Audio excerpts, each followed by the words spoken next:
Recently, NPR published an article titled Mexico's Female Matadors Return to the World's Largest Bull Ring.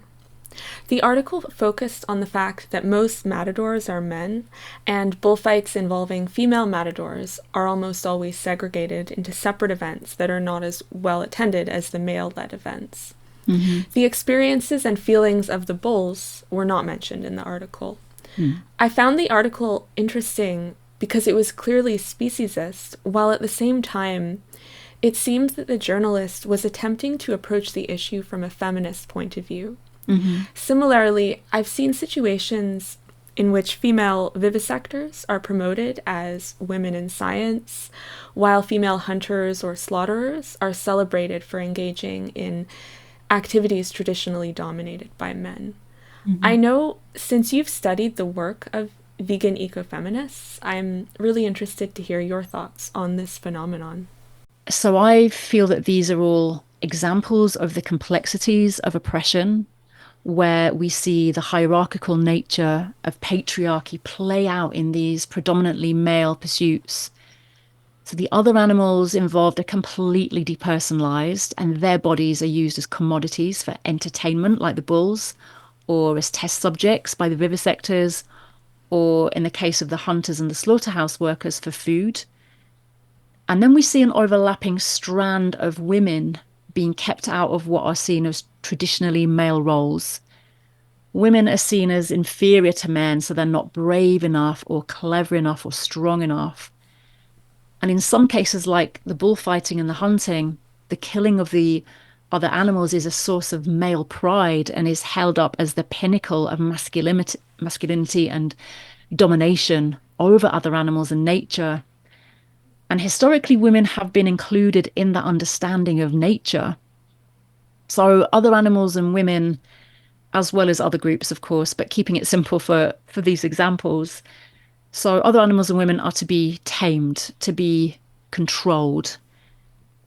But what's troubling here in these examples is that women are breaking into male dominated activities to overcome their own misogynistic oppression, but all the while perpetuating the speciesist oppression of other animals and then reinforcing the patriarchal archetypes and ideologies that are at the root of all oppression. The patriarchal control and domination of women and other animals have the same roots, and so they're very closely connected and even likely emerged at a similar time. So, therefore, animal liberation and women's liberation are intertwined, and we won't achieve one without the other. And in the movement, we say none are free until all are free. And it's true, we can't fight one group's oppression on the back of someone else's. So liberation requires that we dismantle the hierarchy and not just move the pieces around slightly. We have to pull up the roots and not just cut off the branches. And this is why looking at the interconnections of oppression is so important. Because as I've said already in a previous question, everything is connected, nothing happens in a vacuum. And in the ecofeminist praxis, context is so important, which means embodied and embedded activism. Who is being oppressed, how and where, and then where do we see intersecting oppressions? And then we look at how can we work locally in community collaboration and cooperation to help all the individuals affected. Patrice Jones's book, The Oxen at the Intersection. I'm not sure if you've read this one, Carolyn, but it's Yeah, I such have. have you? Oh, Yeah. to me, I've read it a few times now. It's such an amazing book, and it gives some really powerful insights into how the things that I've just been speaking about, those overlaps and intersections and entanglements, how this actually looks in reality and why it's so important for a social justice movement. And she's also recently put together a collection of her essays in a book called Bird's Eye Views.